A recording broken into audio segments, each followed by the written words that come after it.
विश्वाचा जनिता म्हणे यशोदेसी माता, ऐसा भक्ताचा अंकित लागे तैसे लाभे प्रीत. निष्काम निराळा गोपीला वेल्या चळा, ऐसा भक्ताचा अंकित लागे तैसी लाभे प्रीत. तुका म्हणे आले रूपा अव्यक्त चांगले, ऐसा भक्ताचा अंकित लागे तैसी लाभे प्रीत. गोविंदा गोपाळा कृष्णा विष्णु मुकुंद घननीळा, धृत कौस्तुभ वनमाळा, पितांबरधारी देवकी बाळा. श्रीरामा पुरुषोत्तमा नरहरे नारायणा केशवा, गोविंद गरुडध्वजे गुणनिधे दामोदरा माधवा. श्रीकृष्णा कमलापते यदुपते सीतापते श्रीपते, वैकुंठाधिपते चराचरपते लक्ष्मीपते रुक्मिणीपते त्राहिमाम.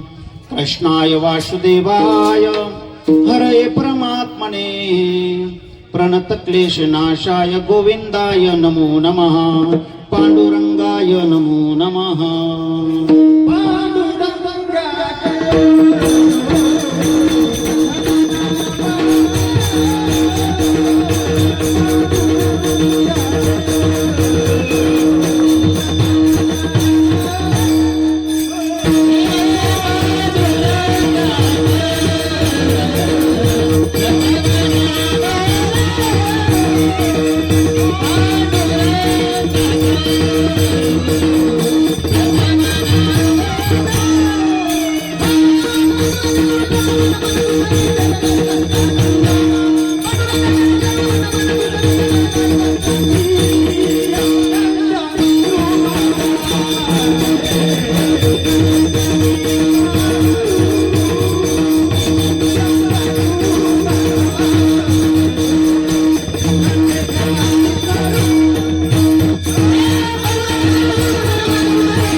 दाचिया त्यांच्या कृपादाने कथेचा विस्तारू बाबाजी सद्गुरु दास तुका मनोजवं मारुततुल्य वेगं जितेंद्रियं बुद्धिमतां वरिष्ठं वातात्मजं वानरयूत मुख्यं श्रीरामदूतं शरणं प्रपद्ये श्रीरामदूतं शरणं प्रपद्ये नागेंद्रहराय त्रिलोचनाय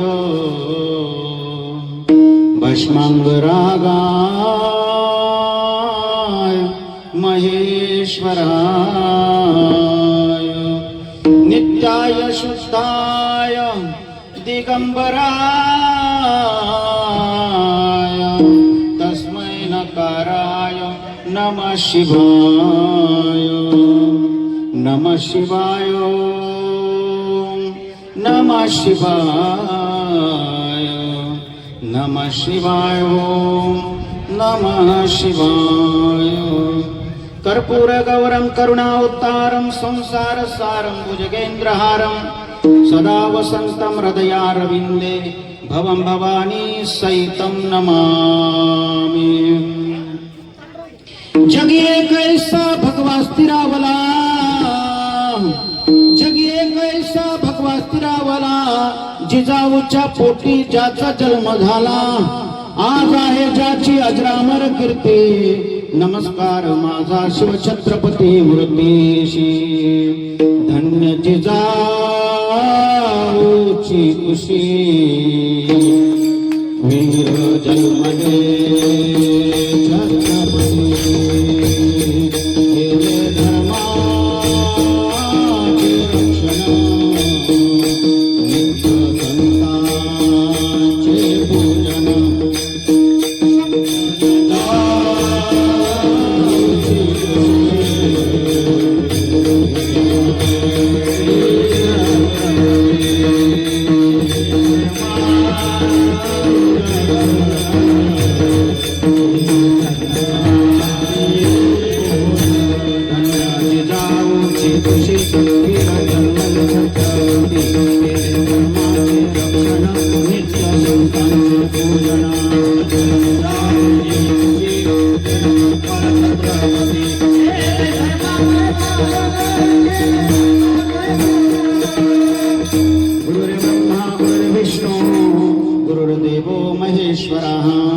गुरुर साक्षात् परब्रह्म तस्मै श्री गुरुवे नमः जयांचे केल्या स्मरण होय सकळ विद्यांचे अधिकरण तेच वंदू श्री चरण देव नमस्कारुणी आता विश्वाचा जनिता म्हणे यशोदेशी माता ऐसा भक्ताचा अंकित लागे तैसी लावे प्रीत विठ्ठल विठ्ठल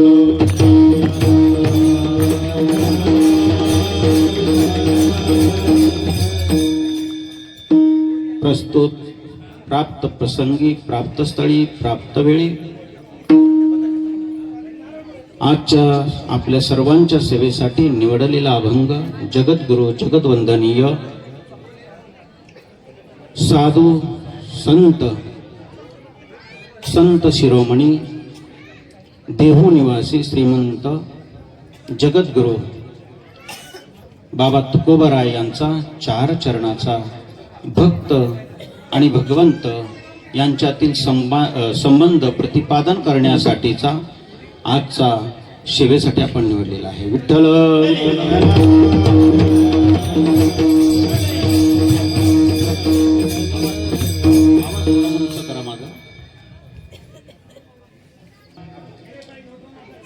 पांडुरंग परमात्मा जो प्रब्रह्म स्वरूपात आहे प्रदीर्घ आहे ज्याने या विश्वाची निर्मिती केलेली आहे ज्याने अणु रेणूपासून छोट्यातल्या छोट्या किड्यापासून सूक्ष्म अतिसूक्ष्म जीवापासून मोठ्यातला मोठा जीव प्राणी तयार केला छोट्या वृक्षापासून तर मोठ्या वृक्षापासून ज्यानं तयार केलेलं या विश्वामध्ये सृष्टीचा विस्तार अनेक ग्रह तारे नक्षत्र अनेक प्रकारच्या डोंगर दऱ्या या सर्वांचा विस्तार ज्यानं केला, या सर्वांना ज्यानं जन्म दिला, त्याला असा महान, ज्याच्या पासून ही सगळी कार्यकर्ता ब्रह्मांडाची निर्मिती ज्यानं केलेली आहे, असा भगवान परमात्मा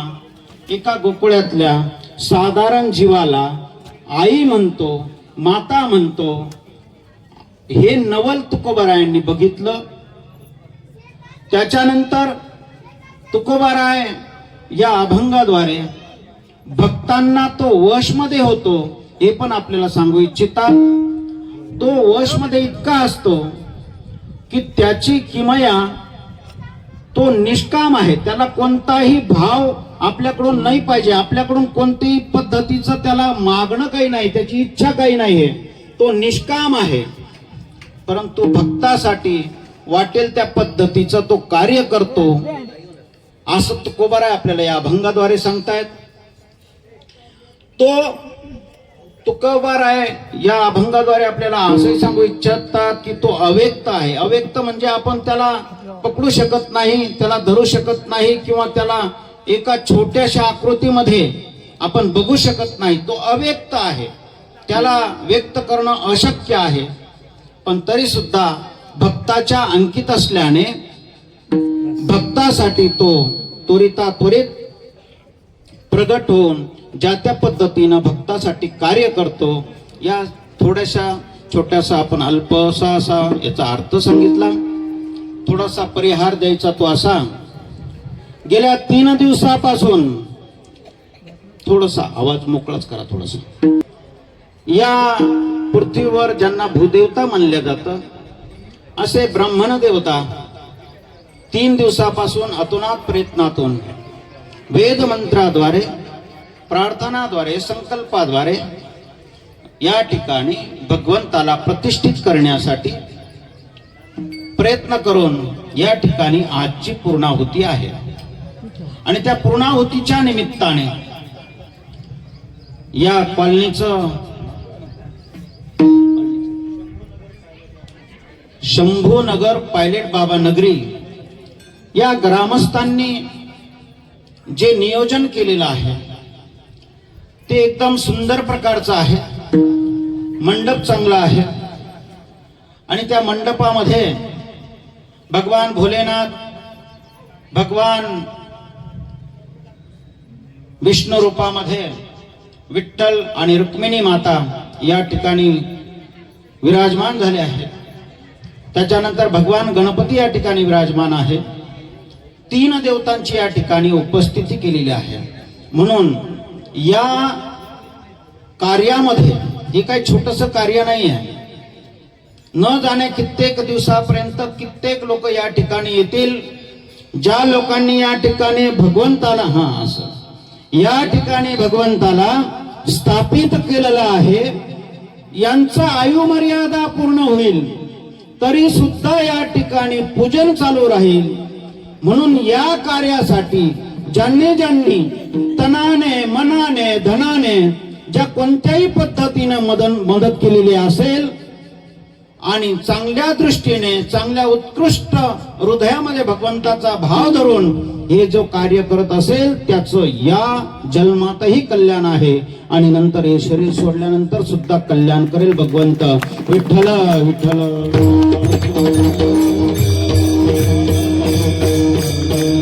भगवंत आपल्याला वाटतो तेवढा सोपाही नाही आणि वाटतो तेवढा अवघडही नाही. फक्त त्या बाजूने दृष्टी करावी लागते तरच भगवंत आपला होतो. आणि म्हणून सगळ्या कॉलनीने या ठिकाणी पूर्णत्वाने तन मन धनाने या ठिकाणी सेवा केलेली आहे. गेल्या 3 दिवसापासून सगळ्यांचे लक्ष या प्राणप्रतिष्ठेकडे होतं. त्यातल्या त्यात ज्यांची भक्ती अगम्य आहे असे भागवतजी महाराज न जाणे कित्येक ठिकाणी ते माता ज्ञानेश्वरीचं पारायण करत राहतात.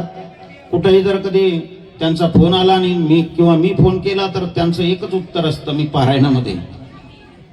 आणि तेही या ठिकाणी अतोनात प्रयत्न करून आणि त्यांनी मला या ठिकाणी बोलवलं म्हणून तुमचं सगळ्यांचं मला दर्शन झालं. पाहिजे तेवढा मी आता ज्यांच्याकडे अशी दृष्टी टाकतोय तर मला सगळेजण ज्ञानी वाटतायत. या ठिकाणी उत्कृष्ट अशा महान भगवत चरणी लागलेले बुद्धीचे या ठिकाणी मोठे मोठे महात्मे आहेत. त्या सर्वांचं नतमस्तक होऊन मी या ठिकाणी त्यांचंही दर्शन मला झालं. सुंदर असे मृदुंगाचार्य आहे. बाबांचाही खूप छान वाद्य आहे. आणि सर्व तुम्ही श्रोते मंडळी महेश्वराची मूर्ती आहात. तुमच्याही चरणी नमस्कार करतो. आणि भगवान गणेश, भगवान विठ्ठल, माता रखुमाई, भगवान शिव, नंदिकेश्वर भगवान या सर्वांची या ठिकाणी प्राण प्रतिष्ठा केल्याबद्दल तुम्हा सगळ्यांच्या चरणी नतमस्तक होतो. विठ्ठल विठ्ठल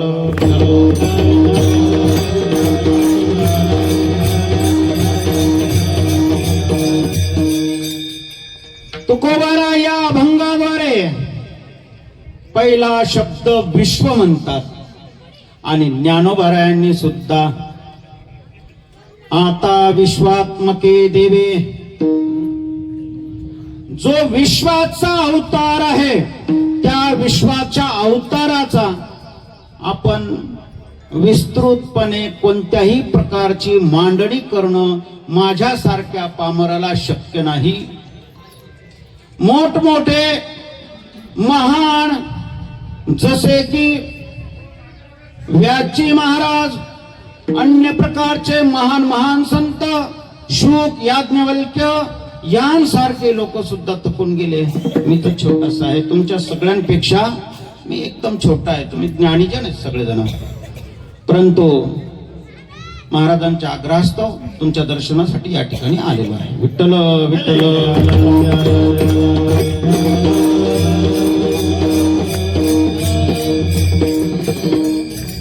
विश्व, जसे की आता आपण या ठिकाणी प्राणप्रतिष्ठा केलेली आहे. प्राणप्रतिष्ठा केल्याच्या नंतर आवाज चेंज झाला, परत थोडासा त्या पद्धतीने द्या ना. जेव्हा दिला ना तो हलवू नका. ही जी प्राणप्रतिष्ठा झाली, प्राणप्रतिष्ठा म्हणजे काय? जो विश्वाचा मालक आहे, विश्वाला जन्म देणार आहे, आणि या विश्वाच्या जन्म देणाऱ्या भगवंताला या ठिकाणी मूर्ती रूपात आपण छोट्याशा दगडात कसं आणायचं? मोठा प्रश्न आहे ना. परंतु ऋग्वेदाचे काही मंत्राद्वारे, वेद मंत्राद्वारे केलेली प्रार्थना, भक्ताच्या अनन्य भावाने केलेली प्रार्थना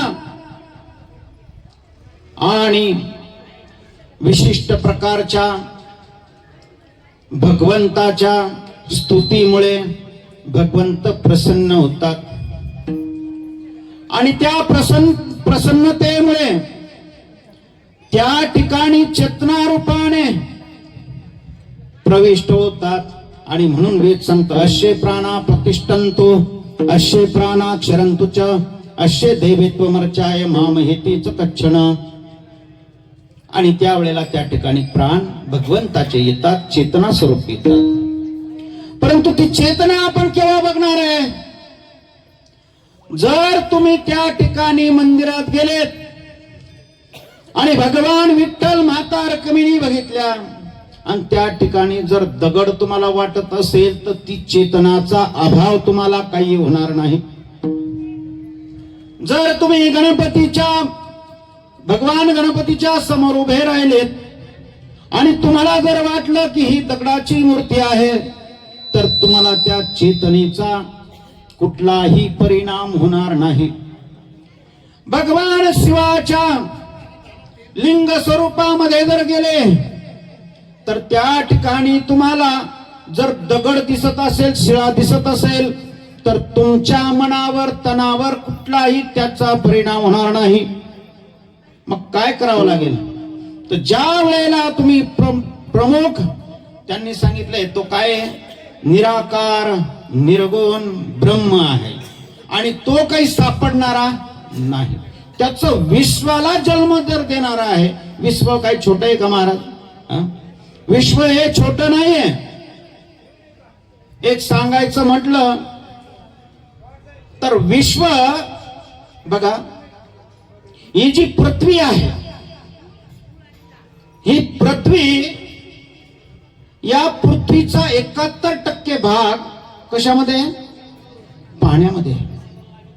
राहिली किती? 29%. 29% भागामध्ये भारत देश आहे, इंग्लंड आहे, जपान आहे, अमेरिका आहे, इतर अनेक न जाणे कित्येक देश या ठिकाणी बसलेले आहे. विश्वाचा जनिता बघा त्याने काय काय निर्माण केलेलं आहे. 29% हा भाग, तेवढ्यामध्ये इतके देश आहे, आपण तोंडाने बोलू शकत नाही एवढे मोठे देश आहेत. आपला भारत देशच बघू आपण, बाकीचे देश देऊ सोडून. भारत देशामध्ये आपण महाराष्ट्रामध्ये आहे, यूपी, एमपी, उत्तराखंड, कर्नाटक, ही किती राष्ट्र झाले. इतकं फिरायचं म्हटल्यावर किती वेळ लागतो, किती त्रास सहन करावा लागतो. जे तीर्थयात्रेला जातात त्यांना माहिती आहे. आणि हा किती टक्के भाग आहे? फक्त 29% भाग आहे. हा पृथ्वीचा 29% भाग आहे. आणि ही पृथ्वी 71% पाण्यामध्ये आहे. पण समुद्रासहित जेवढी काही पृथ्वी असेल, जेवढी पृथ्वी आपली आहे, त्याच्यापेक्षा 57 पटीनं मोठा युरेनस ग्रह, नेपच्यून ग्रह आहे. कोणता आहे? नेपच्यून ग्रह. किती पटीनं? 57 पटीनं. त्याच्यापेक्षा 63 पटीनं युरेनस ग्रह मोठा आहे. नेपच्यून ग्रहापेक्षा 63 पटीनं कोणता ग्रह मोठा आहे? युरेनस ग्रह मोठा आहे. लक्ष देऊन टाका, ऐका. विश्वाचा जनिता युरेनस ग्रहापेक्षा 763 पटीनं शनी ग्रह मोठा आहे. 763 पटीनं शनी ग्रह मोठा आहे. आणि शनी ग्रहापेक्षा 1300 पटीनं गुरु ग्रह मोठा आहे. विज्ञानाचं 1300 पटीनं गुरु ग्रह मोठा आहे. गुरु ग्रहापेक्षा 13 लाख पटीनं सूर्य ग्रह मोठा आहे. किती पटीनं? 13 लाख पटीनं सूर्य ग्रह मोठा आहे. सूर्यापेक्षा 10 लाख पटीनं बेटल्यूज नावाचा ग्रह आहे. बेटल्यूज पेक्षा 9 अरब पटीनं VY केमिस मेमोरीज नावाचा ग्रह मोठा आहे. किती पटीनं? 9 अरब पटीनं. त्याच्यापेक्षा UI स्कूटी हा सगळ्यात विशाल ग्रह आहे. हा आपल्याला दिसत नाही कारण आपलं अंतर जास्त आहे. आणि या ब्रह्मांडामध्ये, एका आकाशगंगेमध्ये आपल्या सूर्यासारखे 200 तारे आहेत. काय आहेत? तारे, छोटे दिसणारे. आपल्या सूर्यासारखे एका आकाशगंगेमध्ये 200 तारे आहेत. आणि अशा आकाशगंगा या आपल्या ब्रह्मांडात अनेक आहे. किती आहेत? अनेक आहे. आणि हे फक्त आपल्या ब्रह्मांडात आहे. जसं एका उंबरामध्ये, उंबराचं झाड माहिती आहे ना, त्याच्या फळा जर आपण फोडलं तर त्याच्यामध्ये काही मच्छर निघतात. आणि ते मच्छर ज्या वेळेला असं जोपर्यंत त्या उंबरामध्ये असतात त्यांना वाटतं एवढंच काही विश्व आपलं आहे. आणि ज्या वेळेला ते उंबर फोडल्या जातात ते मच्छर उडायला लागतात आणि त्यांना ही सृष्टी अनेक वेगळी पद्धतीने लागते. त्याच पद्धतीनं हे अनंत ब्रह्मांड अनेक रूपानं आहे.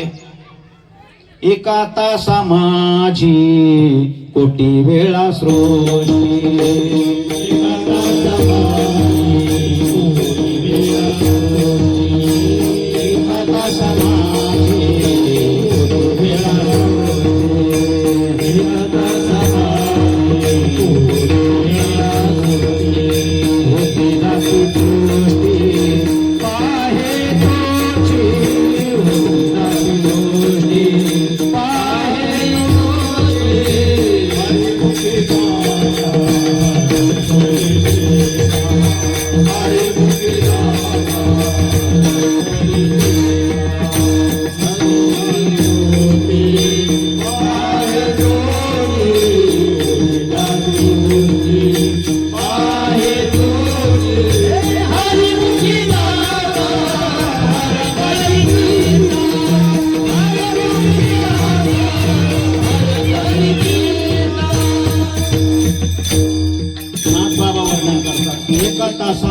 एका तासामध्ये कोटी वेळा सृष्टी होते पण आणि बिघडते पण, याचा अर्थ अनेक आहे. तर ही सृष्टी अनंत पटीनं आहे आणि ही अनंत सृष्टी एका ब्रह्मांडातली आहे. असे अनंत ब्रह्मांड आहे. किती आहेत?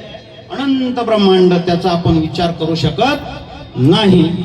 तो विश्वाचा मालक माता यशोदेला काय म्हणतोय की आई म्हणतोय, याचं प्रतिपादन करत आहे.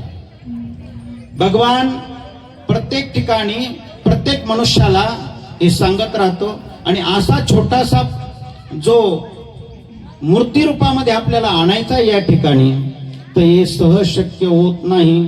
तर ज्या वेळेला या कॉलनीतली जेवढी काही मंडळी आहे, तर प्रत्येक दिवसाला या ठिकाणी येऊन, आता आपण असं म्हणताल बरेचसे लोक असे आज जसं जग शिकायला लागलेलं आहे, शिकून मोठे व्हा, शिकून मोठे व्हा, खूप मोठे शिकू लागलेत आणि परमार्थाला मात्र शिकवू लागलेत.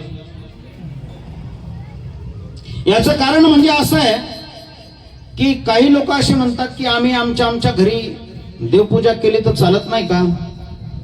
आमच्या घरीच आम्ही मंदिर करू शकतो, आमच्या घरातच आम्ही भगवंताला स्नान वगैरे देऊ शकतो, आम्ही आमच्या घरातच भगवंताला पूर्ण पूजाचं अर्पण करू शकतो, मग आम्ही मंदिरात जाण्याची काय गरज आहे?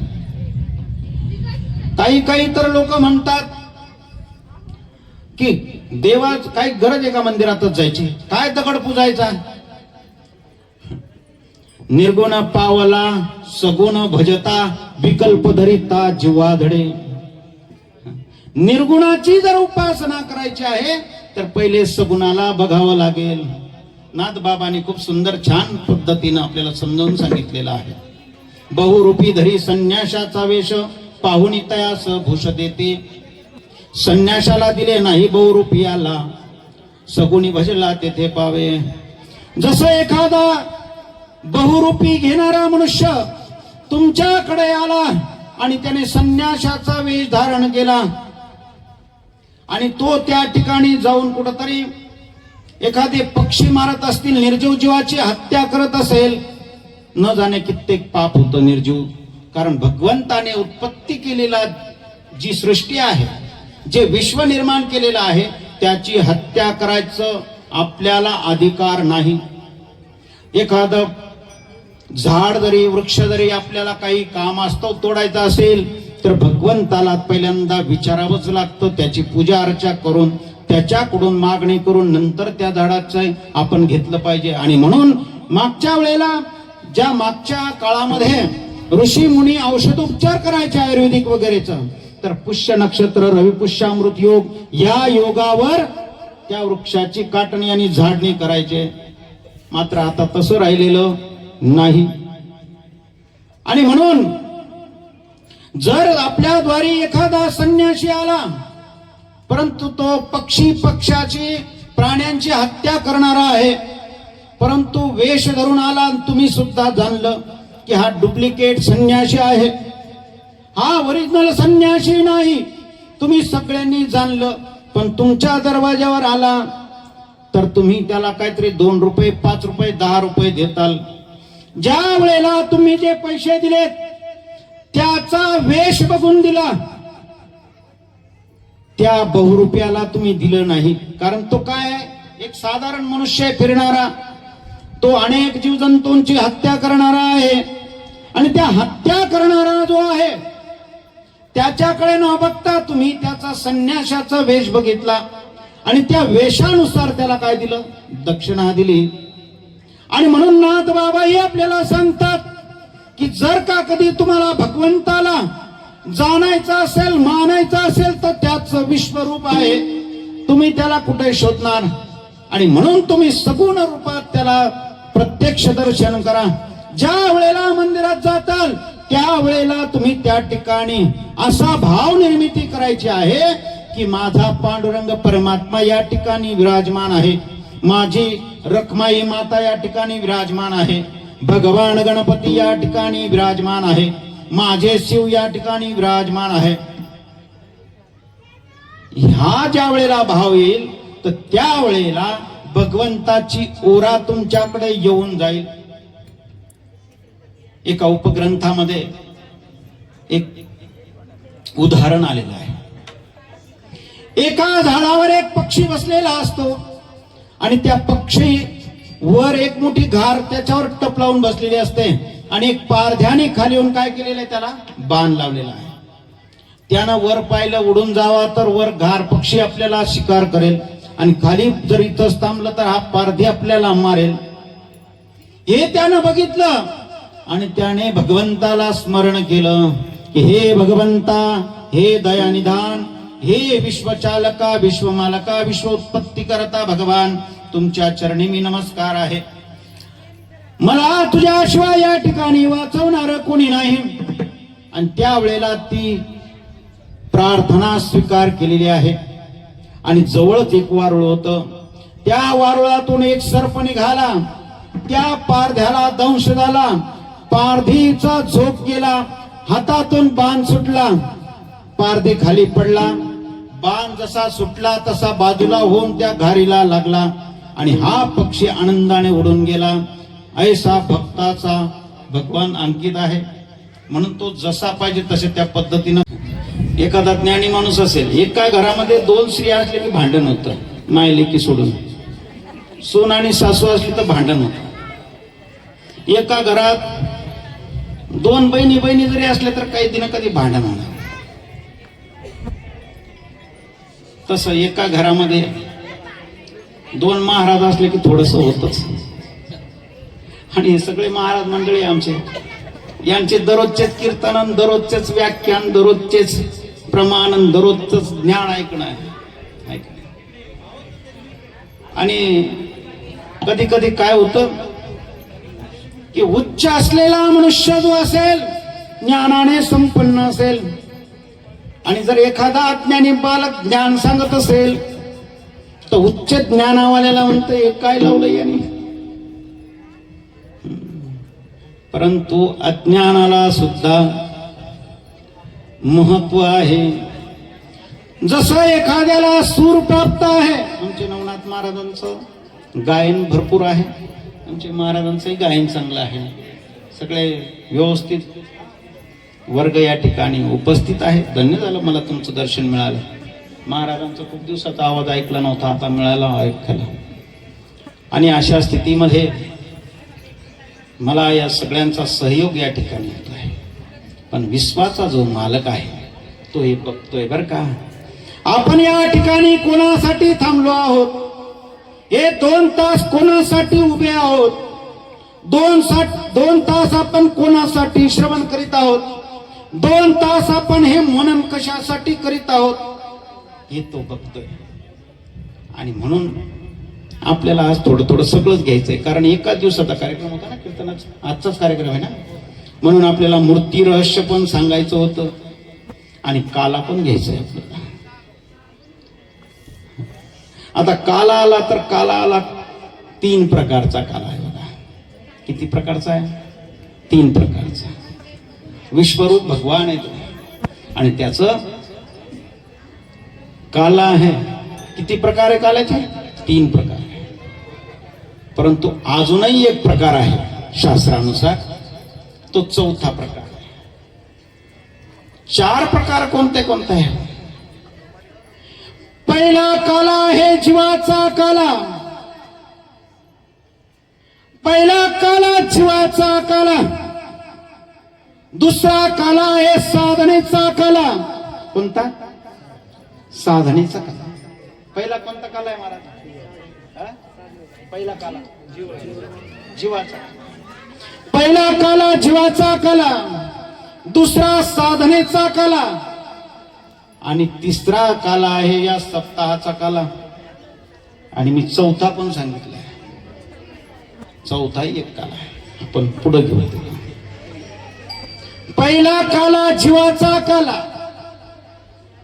भगवान परमात्म्याने ज्या वेळेला सृष्टी निर्मिती केली, ब्रह्मांडाची निर्मिती केली, जन्म दिला, त्यावेळेला मनुष्य प्राणी सुद्धा या पृथ्वीवर निर्मिती केली. आणि हा मनुष्य प्राणी बुद्धिमान बनवला तो चंद्रावरही जातो, सूर्यावरही जातो, शुक्र ग्रहही पाहून आला. असा मनुष्य प्राणी जो आहे तो हुशार बनवलेला आहे, त्याच्यामध्ये मनन करण्याची ताकद आहे. आणि हा भगवंतापासून सुटलेला जीव आहे. आणि तो जीव भगवंताच्या पासून बिछडलेला आहे. आई आणि लेकराची ताटातूट झालेली आहे. या मायावी संसारामध्ये तो अडकून अनेक खेपा घेतो आहे. पुनरपि जननम पुनरपि मरणम पुनरपि जननी जठरे शयनम,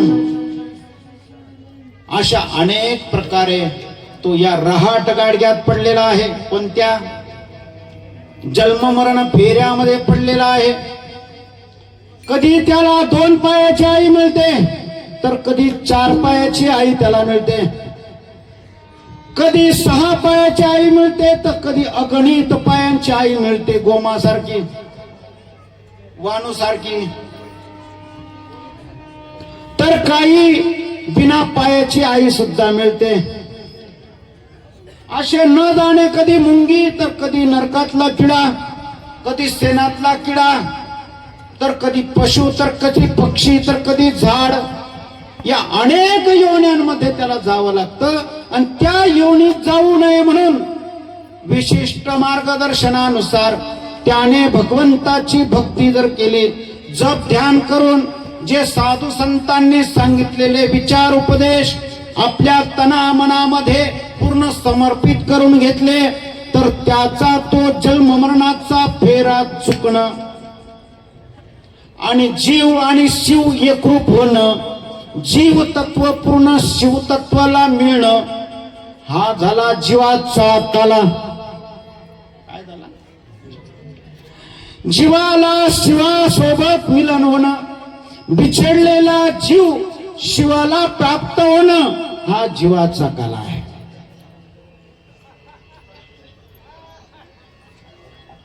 आणि दुसरा काला कोणता आहे? साधनेचा काला. मी सांगितलं प्रमुख पंचायतन देवता. तुम्ही ज्याही देवताचा पूजन करत असताल, ज्याही देवतेला मानत असताल, त्याला एकरूप एकच देव ठेवायचा.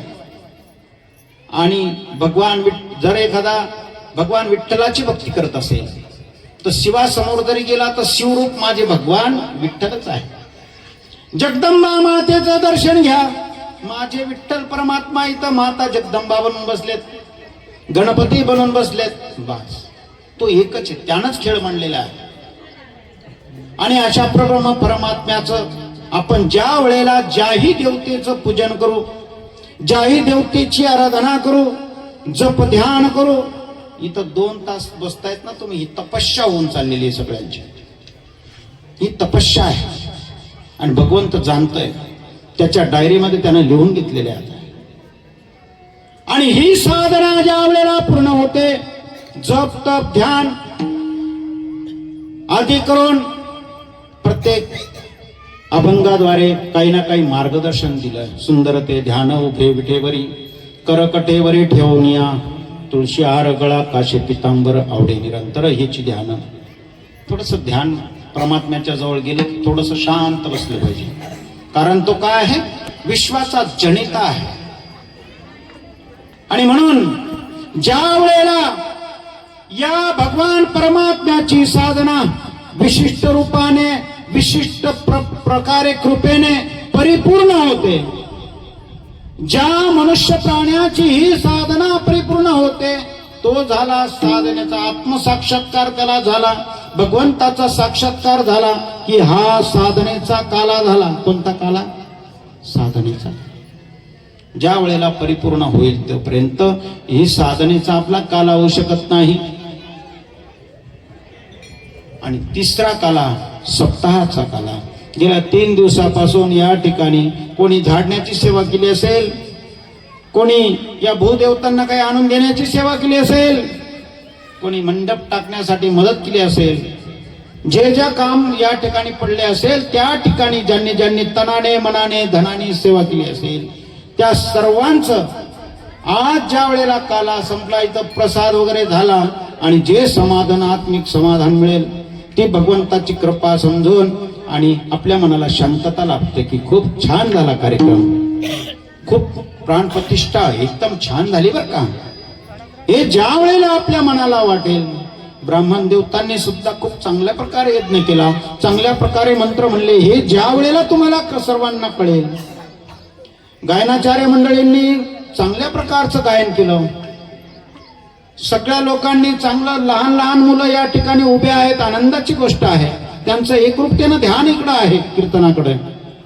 आणि असे लहान लहान मंडळी मुलं यांच्या आई वडीलही धन्यवाद आहे, छोट्या छोट्या मुलांना या ठिकाणी उभं केलेलं आहे.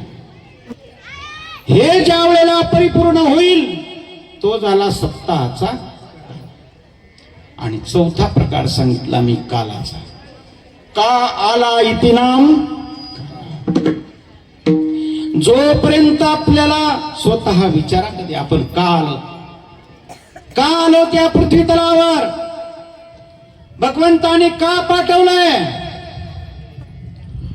या विश्वाच्या मालकाने या विश्वजानं निर्मिती केलेली आहे, या विश्वाचा जो जनक आहे त्याने हा देह निर्माण केला.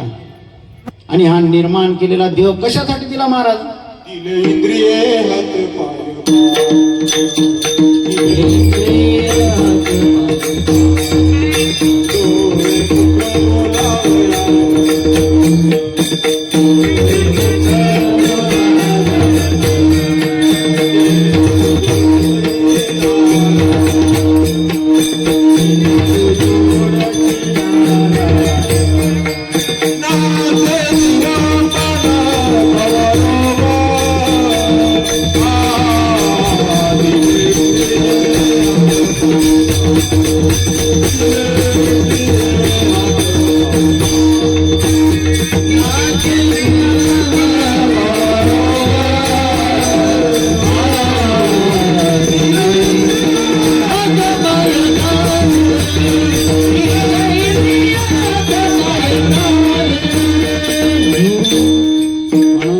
भगवंताने हे इंद्रिय, हात पाय कान नाक डोळे कशासाठी दिले. जोपर्यंत आपल्या डोळ्यांमध्ये ताकद आहे भगवंताला बघण्याची तोपर्यंत भगवंताला बघून घ्यायचंय. जोपर्यंत आपले कान चांगले आहेत भगवंताचं कीर्तन भजन नामस्मरण ऐकून घ्यायचं आहे, कथा ऐकून घ्यायच्या आहेत. आणि जोपर्यंत आपली जीभ चांगली आहे तोपर्यंत भगवंताचं नामस्मरण करायचं आहे.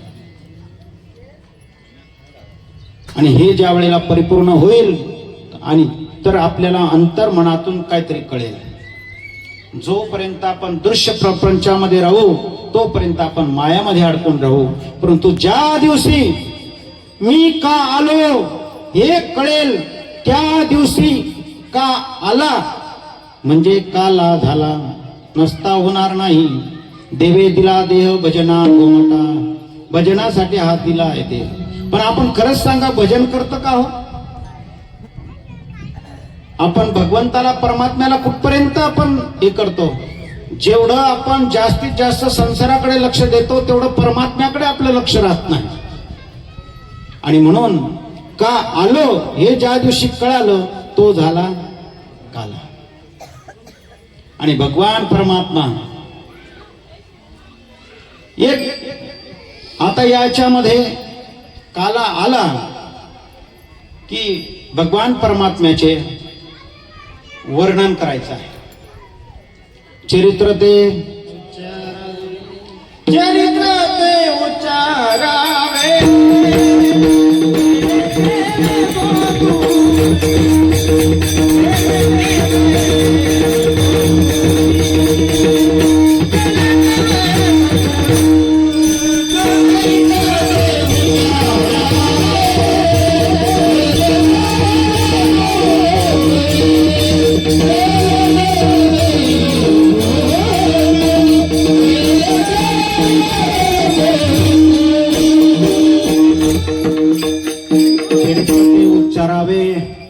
गोकुळे देवे गोकुळे. आता गोकुळात जे काही चरित्र झालं त्या गोकुळातल्या चरित्राचं आपल्याला वर्णन करायचं आहे. भगवंताचे अवतार जे सांगितलेले आहेत, आपल्याला अवतार प्रकरण जर बघितलं श्रीमद भागवत महापुराण मध्ये 24 अवतार सांगितलेले आहेत आणि त्या 24 अवतारापैकी वारकरी संप्रदायाने 10 अवताराचं वर्णन केलेलं आहे आणि त्या 10 अवतारापैकी आपण एक थोडस वर्णन करू त्यांचं 10 अवतारांचं, सगळ्यांच्या कानावर जाईल. पहिला बागुल तो ऐसा, पहिला बागुल तो ऐसा, त्याचे नाव म्हणती मासा. शंकासुर वदिला कैसा, चारी वेद आणिले. दुसरा बागुला बोलते,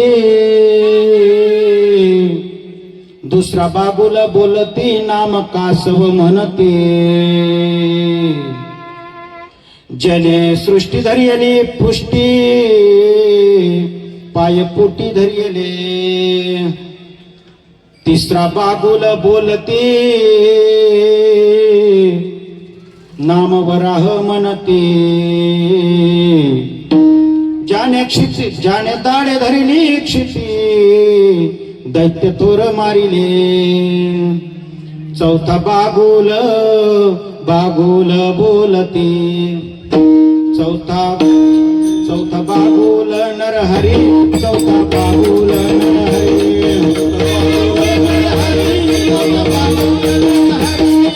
बागुल नरहरी, गोर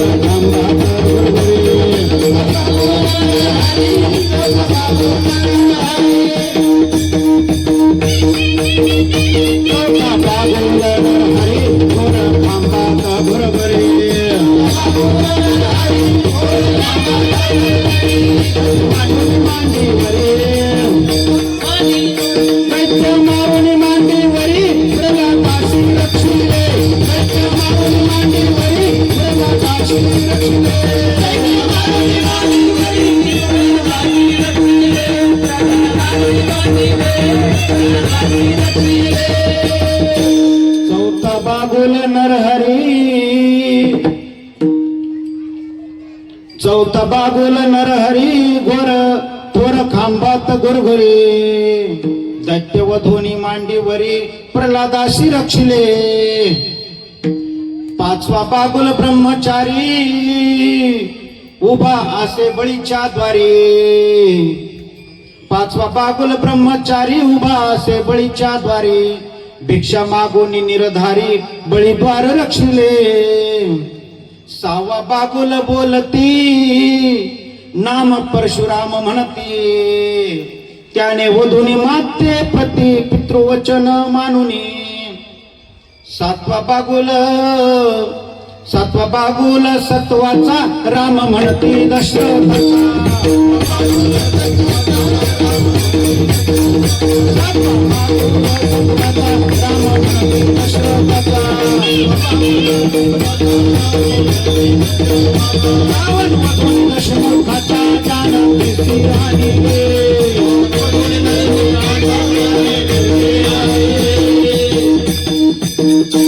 सातवा बागुल बोलती, राम दशरथाचा म्हणती.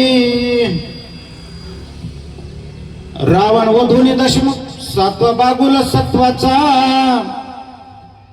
राम म्हणती दशरथाचा. रावण वधूनी दशमुखाचा, जानकीशी आणले. आठवा बागुल बोलती, गोकुळी आहे त्याची ख्याती. आठवा बागुल बोलती, गोकुळी आहे त्याची ख्याती. गोकुळात त्याची ख्याती आहे आणि त्याचं आपल्याला या ठिकाणी काय करायचं आहे, वर्णन करायचं आहे. नववा बागुल बोलती, नाम बौद्ध म्हणती. अपरिमित त्याची ख्याती, बौद्ध रूपे राहिला. 9 अवतार झालेले आहे. 10वा अवतार कल्की येणार आहे. होता कल्कीचा रथू, वेगी येई बा धावतू नामा म्हणे पंढरीनाथू बागुल तू झालासे. असे 10 अवतार वारकरी संप्रदायामध्ये आलेले आहेत. त्यात प्रामुख्याने 2 पूर्ण अवतार मानले जातात, एक राम आणि एक कृष्ण. कृष्णाच्या अवताराचं आपल्याला चरित्र वर्णन करायचं आहे आणि रामाच्या अवतार आपल्याला काय करायचंय, अनुसरण करायचंय, त्यांचा आदर्श घ्यायचा आहे. का आदर्श घ्यायचा आहे? कारण तो दशरथ आणि कौशल्याचा मुलगा आहे. रामासारखा मुलगा आता होणं शक्य नाही. कोणतीही त्याला उपाधी लावा, रामासारखा मुलगा दुसरा होणार नाही. रामासारखा पती दुसरा होणार नाही. रामासारखा शिष्य दुसरा होणार नाही आणि रामासारखा गुरुही दुसरा होणार नाही. रामासारखा राजाही होऊ शकत नाही. हे रामाचं वैशिष्ट्य आहे. म्हणून आपण त्या बाजूला राहून रामासारखं आचरण करायला पाहिजे. आणि कृष्णाचा मात्र उच्चार करायचा असतो. आणि भगवान त्या ठिकाणी जन्माला आलेत गोकुळाला, मथुरेला जन्माला आलेत. मायेने आणून ठेवलं इकडं, कुठं? गोकुळाला. आणि ज्या वेळेला गोकुळात भगवंताला इथं आणून ठेवलं, दुसऱ्या दिवशी नवमीच्या दिवशी, अष्टमीला आणलं आणि नवमीच्या दिवशी खूप आनंद झालाय. गावामध्ये सगळ्यांनी तोरणे लावलेले आहेत, गुढ्या उभारलेल्या आहेत, सगळीकडे आनंद झालेला आहे. आता घ्या गुढिया तोरणे, तोरणे गुढिया तोरणे गुढिया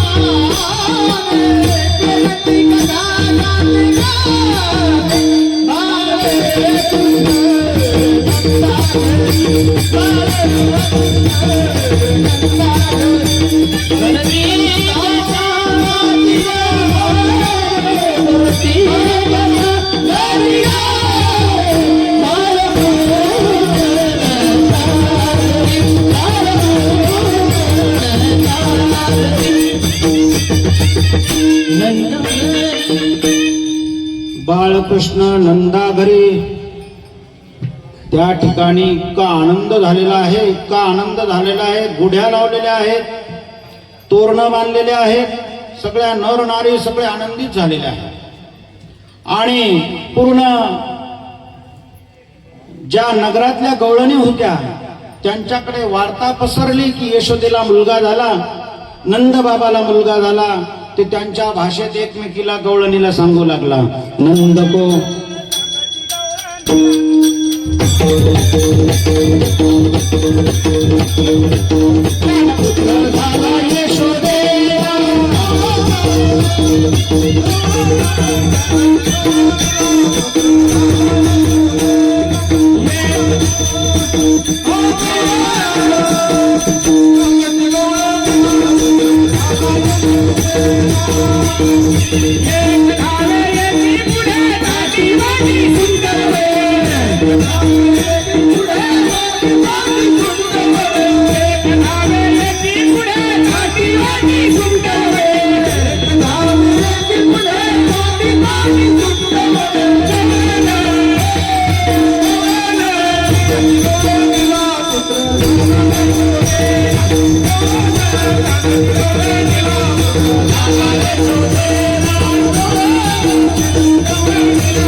सांगते गवळणीला पुत्र झाला यशोदेला.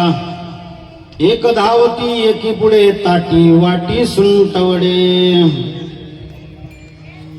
अशा प्रकारे एकमेकीला सांगू लागल्यात, नंद को लाला भयो, यशोदा को लाला भयो, नंद को लाला भयो. आणि सगळ्या एकमेकीला सांगून आणि जशा उठल्या तशा केल्या नाही तर त्यांनी वेगवेगळ्या प्रकारचा शृंगार केलेला आहे. महाराज पुतळ्या, डोरलं, कानामध्ये कुंडल पैंजण अशा पद्धतीनं त्या ठिकाणी आल्या. वेगवेगळं डोरलं, आवाज माझाही चाले ना, आणि महाराज मंडळी काही घेईना. काय मंडळी काय थकलेत काय?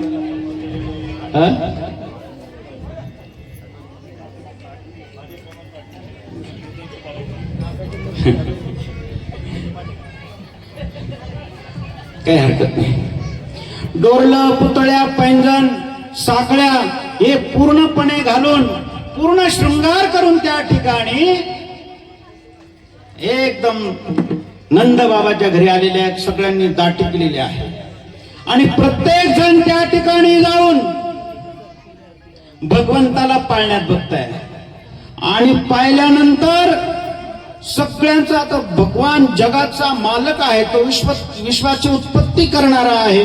आणि तो विश्वाची उत्पत्ती करणारा भगवान ज्या वेळेला बघितल्यानंतर तो प्रत्येकाचं मन वेधून घेत होता, प्रत्येकाला आनंद देत होता.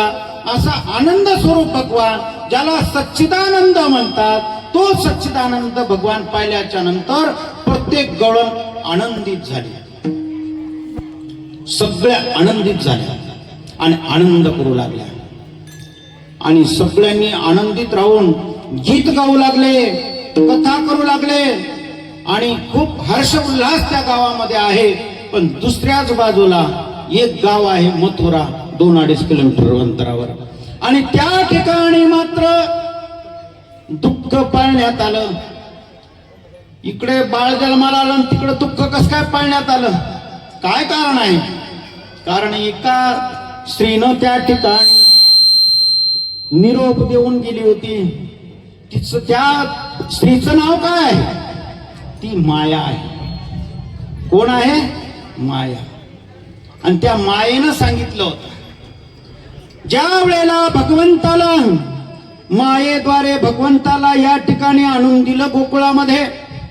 आणि मायेनं त्या ठिकाणी जाऊन आणि कंसाच्या हातामध्ये गेली आणि कंसाने तिला फिरवावं आणि त्याच्या हातातून तिनं निसटून जावं. जेव्हा त्याच्या हातातून निसटून गेली कंसाच्या, त्यावेळेला वर जाऊन आणि ती कडकडा बोलली, तुझे लागी माझी उपजला माझी, उपजला माझी,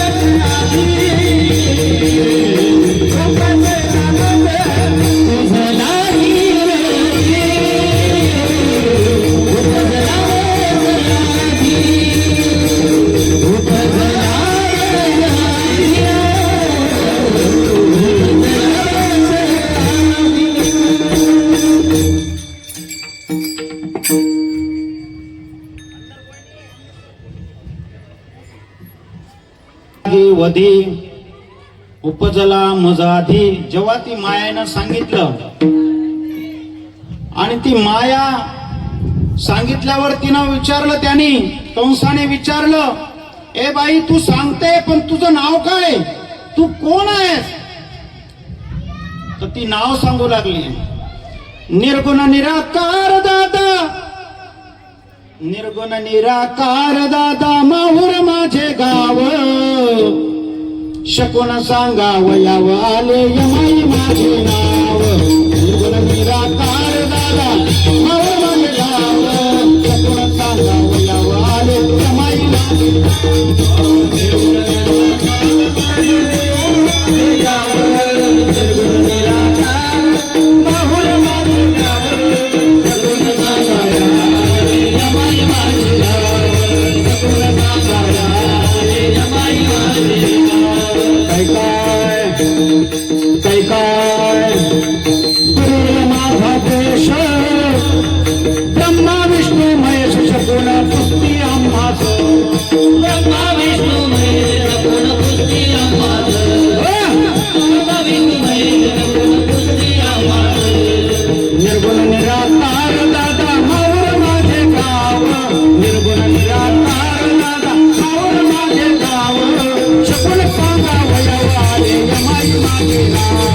शकून सांगावयाव आले यमाई माझे नाव.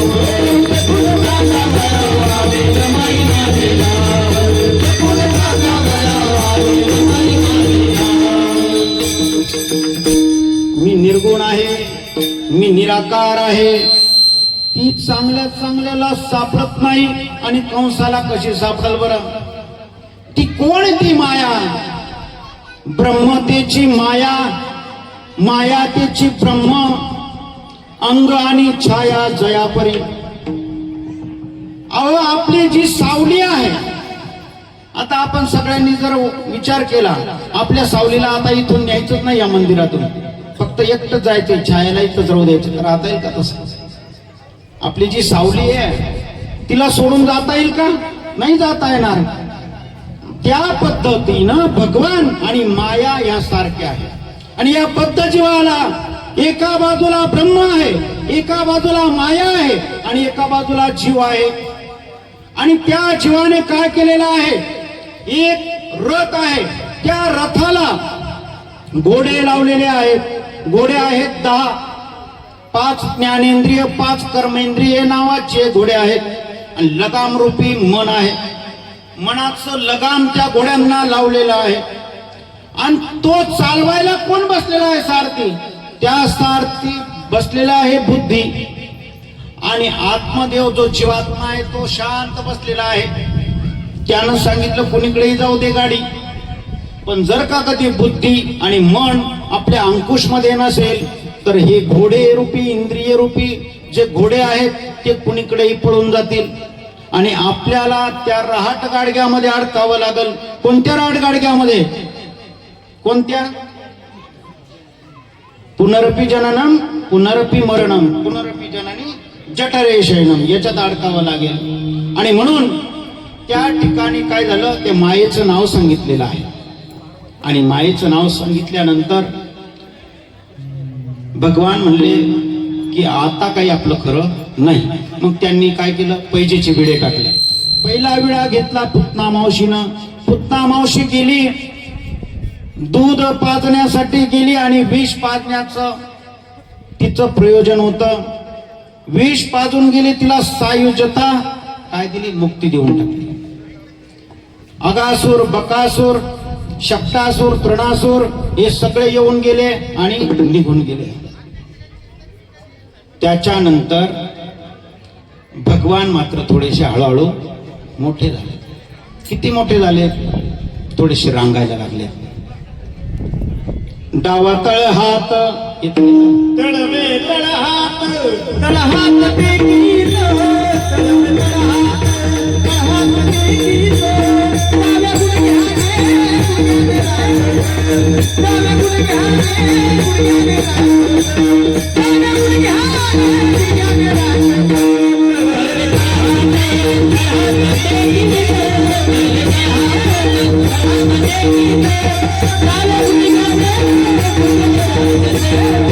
गुडघ्याने, डाव्या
तळवे तळहात टेकीत टेकीत, तळवे तळहात टेकीत टेकीत, डाव्या गुडघ्याने रांगत रांगत असे रांगायला लागले भगवंत. एक दिवस काय झालं? माता यशोदा भगवान कृष्णाला घेऊन आणि बळीराम दादाला घेऊन यमुनेच्या तीरावर गेल्या आणि बाजूला कृष्णाला खेळायला लावलं. सोबत बळीराम दादाला लक्ष ठेवण्यासाठी सांगितलं आणि माता यशोदा त्या ठिकाणी धुणं धुवायला लागल्या. धुणं धुत असताना त्यांच्या कामामध्ये त्या व्यस्त. आणि इकडं झालं काय, भगवान कृष्णानं एक मातीचा खडा घेतला आणि बळीराम दादाला दाखवला. आता कोणता एक मुलगा दाखवतो का खडा, त्याला जर माती खायची तर गपचूप चोरून खातो. पण हे पोरग होतं काही वेगळंच, कारण तो विश्वाचा उत्पत्तिकारक भगवान आहे. म्हणून त्यानं काय केलं, एक खडा घेतला आणि बळीराम दादाला दाखवला आणि तोंडात टाकला. तोंडात टाकल्याच्या नंतर बळीराम दादाने जी धूम ठोकली, पळाले आणि मातेजवळ गेले, यशोदा मातेजवळ. माता माता, ओ माझी माय, ओ माझी आई, त्या कृष्णाने माती खाल्ली, खूप मोठा खडा खाल्ला. आणि यशोदा मातेनं ते धुणं त्या ठिकाणी ठेवलं. पळत पळत आली, हातात काठी घेतली, कृष्णाचा कान धरला आणि काठी उगरली.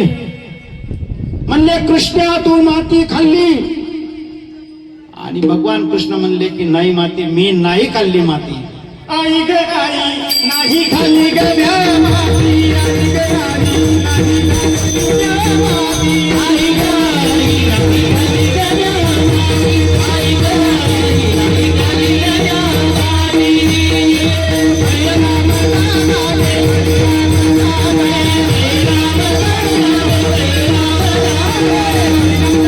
ग माती, आई ग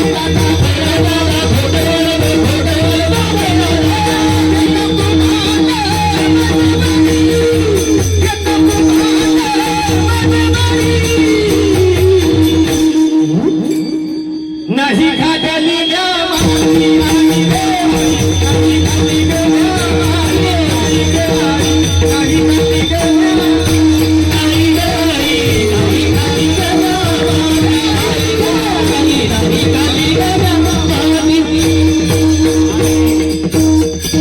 त्यावेळेला ती माता कान धरते आणि हातामध्ये छडी आहे.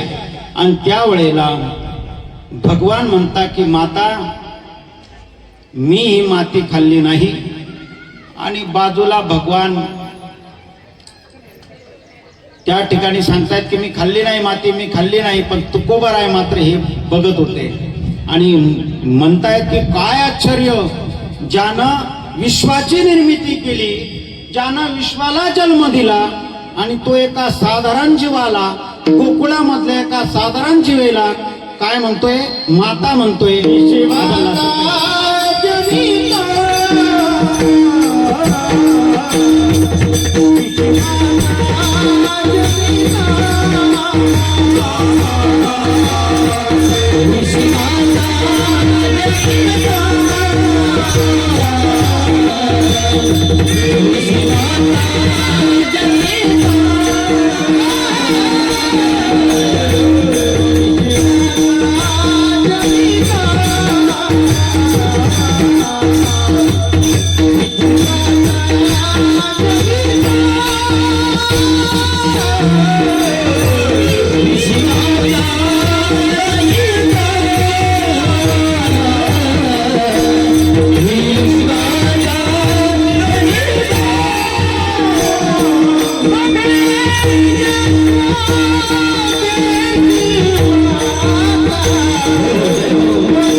विश्वाचा जनिता म्हणे यशोदेशी माता,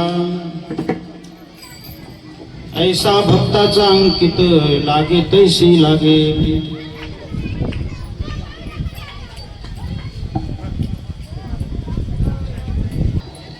त्या ठिकाणी ज्या वेळेला त्या मातेनं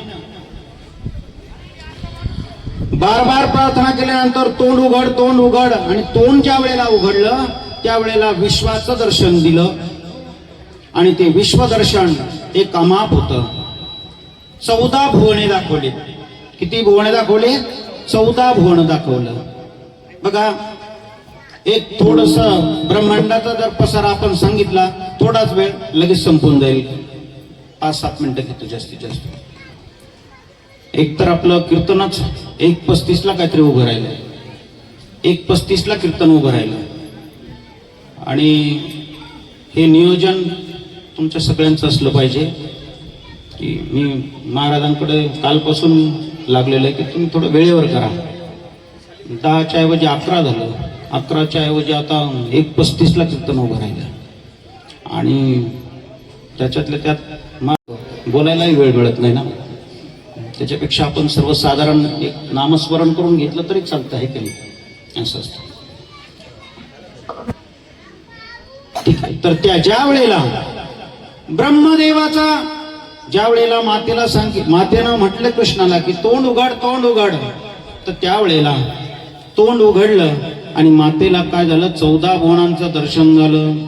याच्यातलं थोडंसं विश्लेषण म्हटलं तर ब्रह्मदेवाचा एक दिवस म्हणजे 1000 वेळेला सत्ययुग, 1000 वेळेला त्रेतायुग, 1000 वेळेला द्वापार युग आणि 1000 वेळेला कलियुग.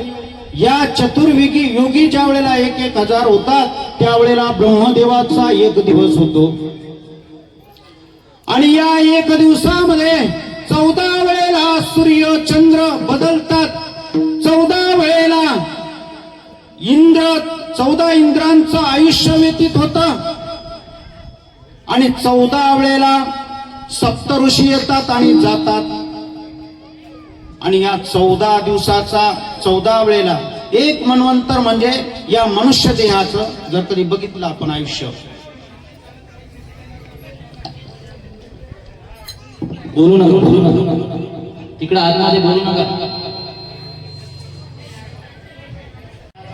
एवढा एका मन्वंतराचं एक आयुष्य असतं.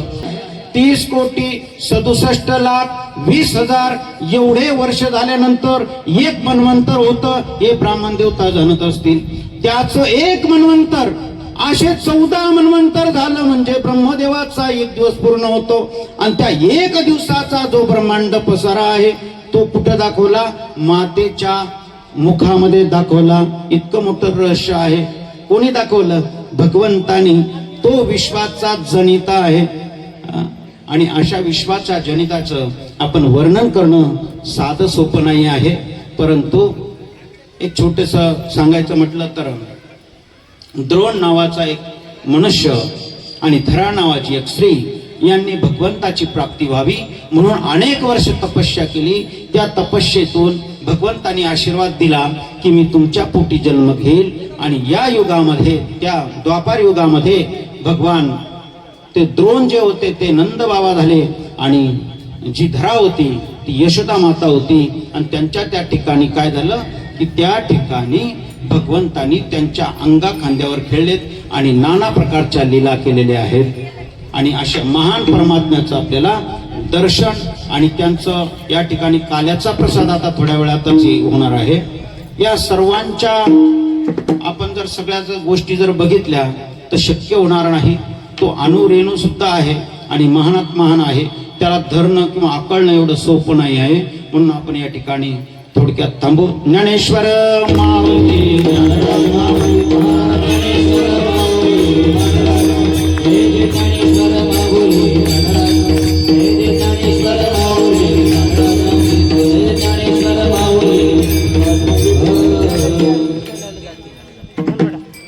गेल्या 1 तासापासून आपण जे काही या ठिकाणी सर्वांनी श्रवण केलं, परंतु ही भक्तिभूमी झाली. आता सगळ्यांनी ताट बसा. थोडस आता काही जास्त वेळ नाही घेणार, 5 मिनिट. सगळ्यांनी ताट बसायचं. सगळ्या ताई लोकांनी ताट बसायचं आहे. बघा, या पृथ्वी तलावर अनेक प्रकारच्या विद्या आहे. सोपस्कर विद्या पण आहे आणि खूप मलिन विद्या पण आहे आणि सात्विक विद्या पण आहे. याच्यातून आपल्याला सात्विक परब्रह्म परमात्म्याची प्राप्ती केली पाहिजे असं शास्त्र सांगतं. आणि महान साधू संत तुकोबारायांसारखे, ज्ञानोबारायांसारखे लोक सांगून गेलेले आहेत. त्याच्यानुसार सात्विक साधना या ठिकाणी तर आपण भगवंताची परब्रह्म परमात्म्याची तर पूजा केलीच आहे. बरेचसे साधक मंडळी माझ्या परिचयाचे जे आहेत ते आलेले आहेत, त्यांना माहिती आहे. परंतु ज्यांना माहीत नाही त्यांच्यासाठी थोडंसं तिकडचे जरी ब्राह्मण मंडळी जरी असतील, भूदेवता त्यांना पण सांगतो थोडं शांत बसायचं, थोडं बोलू नका. ओट्यावरचे मंडळी बे ना त्यांनी थोडंसं शांत बस. फक्त पारळे टाळकरी मंडळी त्यांना पण विनंती आहे की डोळे बंद करायचे सगळ्यांनी. फोन वगैरे बंद, बिलकुल कोणाचा फोन आला तरी उचलू नका. फक्त माझ्या आवाजाकडे लक्ष द्या. जो मी सांगेल तोपर्यंत डोळे उघडले तर या सर्वांचं पाप त्याच्यावर जाईल. म्हणून सगळ्यांनी डोळे बंद ठेवायचे आहेत. कोणी डोळे उघडणार नाही. फक्त मी बघेल की कोणी कोणी लावले, कोणी नाही लावले. तर सगळ्यांनी डोळे बंद करायचे आहे. आपण पंढरपूरला जायचं आहे. पंढरपूरला चाललो, सोबत आपण दही, दूध, तूप, मध, साखर, मोठे मोठे हंडे घेऊन चाललेलो आहे. परब्रह्म परमात्म्याचं आपण त्या ठिकाणी जाऊन भगवान विठ्ठल आणि माता रुक्मिणी या नेहमी दूर असतात, परंतु आज जवळ आलेले आहेत. आम्ही त्या ठिकाणी चंद्रभागेचं पाणी टाकलं. या पृथ्वी तलावर महत्वाचे 64,000 तीर्थ आहे. त्या सर्व तीर्थांचं पाणी आम्ही भगवान विठ्ठल आणि माता रुक्मिणीच्या अंगावर टाकलेलं आहे. त्याच्यानंतर दही, दूध, तूप, मध, साखर याने पण अभिषेक दिलेला आहे. त्याच्यानंतर परत शुद्ध जल आणि अनेक तीर्थांचं पाणी आम्ही भगवान विठ्ठल आणि माता रुक्मिणीच्या अंगावर टाकून आणि चांगल्या वस्त्राने सर्व अंगाला आम्ही पुसून काढलेला आहे. भगवान आमच्याकडे बघत आहेत, आनंदित होत आहेत की माझे भक्त खूप दिवसांना आलेत आणि आमच्या अंगावर या आषाढीची वारी चालू करताना अभिषेक देत आहेत. अभिषेक देत आहेत. आणि त्या अभिषेकातून वेगवेगळ्या प्रकारचा मंत्र आम्ही रामकृष्ण हरी रामकृष्ण हरी रामकृष्ण हरी मनोमय म्हणतो आहोत. आणि नंतर त्यांना चांगल्या चांगल्या प्रकारचा पितांबर, मातेला चांगल्या प्रकारची साडी, इथून बंद झाले, चांगल्या प्रकारची साडी, चांगल्या प्रकारचा शृंगार आम्ही मातेलाही केलेला आहे आणि भगवान विष्णूला पण केलेला आहे. पुंडलिकाचा जो वरदाता आहे त्या भगवान परमात्म्याला, जो आमचा आहे, आमचा बाप आहे, आमची आई आहे, त्या विठ्ठल भगवंताला सुद्धा आम्ही अनेक प्रकारचा शृंगार केलेला आहे. साष्टांग दंडवत घातलेला आहे आणि भगवंताने आमच्या पाठीवर हात ठेवलेला आहे की तुमच्या पाठीशी मी सदैव आहे, तुम्ही चांगली साधना करा, चांगला जप करा. आणि आम्ही कृतार्थ झालो. या वाळवंटात आलो, चंद्रभागेचं स्नान करून भगवंताला अभिषेक दिलो. आमच्यासारखा भाग्यवान कोणीच नाही. आम्ही उड्या मारतोय, आनंदित होतोय, फुगड्या खेळतोय, आनंदित होऊन नाचतोय, एकमेकाला भेटतोय, गळ्याला मिठी मारतोय, कुदतोय, खूप आनंदित होतोय, रडतोय, आनंदित अश्रू येत आहेत आम्हाला. आणि त्या अश्रुधारातून आमच्या जीवनाचं आम्ही सार्थक केलं. या मृत्यू लोकात येऊन आम्ही भगवंताची कृपा प्रसादान केली. आनंदित झाल्याच्या नंतर आम्ही त्या वाळवंटात परत नतमस्तक होऊन आणि आमच्या मार्गाला आम्ही आलो आहोत. याच ठिकाणी या शंभू नदीमध्ये आता हात एकमेकाला घासायचे आणि आपली आई जशी आपल्या तोंडावरून हात फिरवते त्या पद्धतीने आपल्या तोंडावर हात फिरवायचा. वा, ही झाली भक्ती. मनोमय पूजा बी अशी कधी करा. मनोमय पूजा, मनोमय पूजा, याची पडिये केसी राजा, याची पडिये केसी राजा,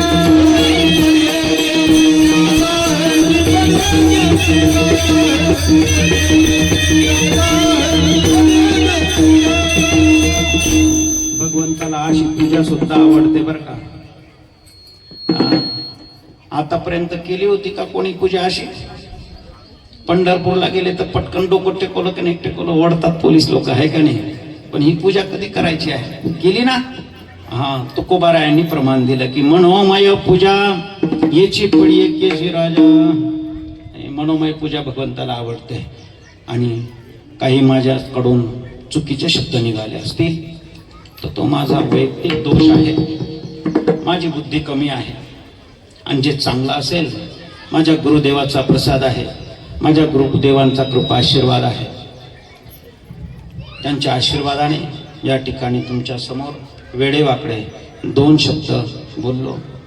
गायनाचार्य मंडळी सगळ्यांचे नाव घेणं आता शक्य नाही. आमचे मृदुंगाचार्य महाराज, आमचे बाबा खूप छान पद्धतीनं या ठिकाणी, याला म्हणतात प्रभूचा रस ना. भगवंताच्या कामासाठी कुठलीही लाज धरू नये आणि कुठलेही स्वार्थ धरू नये. निस्वार्थ भावनेनं काम करावं, स्वच्छ चरित्र ठेवावं, पवित्र शरीर, पवित्र मन आणि पवित्र बुद्धी जर असेल, कोणाकडे वाईट नजर आपली जर नसेल तर भगवंत कृपा प्रसाद केल्याशिवाय राहत नाही. त्याला द्यावंच लागतं आणि करावंच लागतं. जर ज्याला विडा उचलायचा असेल या ठिकाणी ते प्रमुख पंचायत देवतेची विडेची पद्धत सांगितली. आपुला तो एक देव करून घ्यावा, तो एक देव करायचा आहे. मात्र या पद्धतीनं आपण सांगितलं, विश्लेषण वाढत जाईल. जय विठ्ठल, जय हरी विठ्ठल.